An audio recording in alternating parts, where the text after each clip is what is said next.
இந்திய மக்கள் அனைவருக்கும் என்னுடைய இரவு நேர வணக்கம். தமிழக வெற்றிக் கழகத்தின் 2வது மாநில மாநாடு இன்று 21/8/2025 அன்று மதுரையில் நடந்து இன்று மாலை உடன் முடிவடைந்தது என்பது நம் அனைவருக்கும் தெரியும். எல்லா டிவிலையும் எல்லா யூடியூபர்ஸ் எல்லாமே இதை ஒளிபரப்பினாங்க.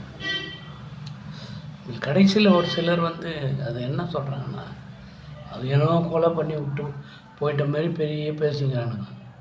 அங்கே பாரு எவ்வளோ சேர் உடஞ்சி கிடக்குது, அங்கே பாரு சாப்பிட்டு போட்ட எல்லா எச்சங்களும் இருக்குது அப்படின்னு. சரி, நீ மாநாடு நடத்தினா எப்படி இருக்கும்? ஒரு 25-30 லட்சம் பேர் வராங்கன்னு வச்சுக்கோ. அந்த இடம் சாப்பிட்டு போட்ட கழிவு பொருட்கள் எல்லாம் தான் இருக்கும். என்னென்ன சாப்பிட்டு போட்டாங்களோ அதெல்லாம் கீழே இருக்கும். ஐஸ் சாப்பிட்டு தான் ஐஸினுடைய அந்த கவருங்க இருக்கும். வேறு ஏதாவது சாப்பிட்டுனா அந்த காய்கறிங்க இருக்கும். சேருங்க கொஞ்சம் ஏதாவது உடஞ்சிருக்கும். ஏன்னா கும்பல்னும் போது பிரச்சனைங்க எல்லாம் அது என்னமோ பெரிய கொலை பண்ணிட்டு வந்துட்ட மாதிரி அப்படியே சொல்லிக்கிறானுங்க இந்த டிவிலேருந்து ஒரு சில யூடியூபர்ஸ். அது சரி கிடையாது. உங்களுக்கு பிடிக்கல, தமிழக வெற்றிக் கழகத்தின் முன்னேற்றம் உங்களுக்கு பிடிக்கல, அதனால் அப்படி சொல்லுங்க. இல்லைன்னா இது ஒரு பெரிய விஷயமா இது.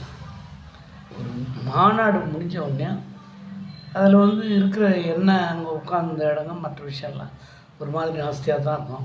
சேருங்கள்லாம் ஒரு மாதிரி உடஞ்சிருக்கலாம். எவ்வளோ 20-30 லட்சம் பேர் ஆச்சு. நீ அக்யூரேட்டாக போட்டால் கூட எவ்வளோ, அது அப்புறம் கதை.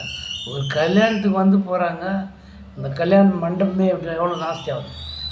ஒரு குறிப்பிட்ட செலக்டட் இடத்துலையே ஒன்றும் பண்ண முடியலன்னும் போது இது கிட்டத்தட்ட 500 ஏக்கரில் எல்லாம் ஏற்பாடு பண்ணியிருந்தாங்களாம்.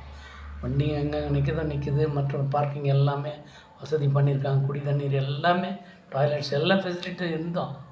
நீ அதுக்கப்புறம் குறை சொல்கிறேன்னா என்ன அர்த்தம்? உனக்கு பிடிக்கல, அவங்களுடைய முன்னேற்றம் பிடிக்கல, அதனால் இஷ்டத்துக்கு நீ ஆழ்ந்துக்கிற. அது மாதிரிலாம் சொல்லாது தயவுசெய்து. சேர் மஞ்சு போய்தான் ஓடியும்.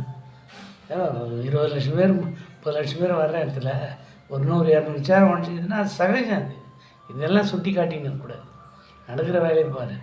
சேர் போச்சுன்னா சேர் புரிய துட்டு கட்டி கொடுக்க போகிறான் அவன். உனக்கு என்னாகுது? இங்கே தான் சேரே கிடைக்கூடாது பண்ணிங்க.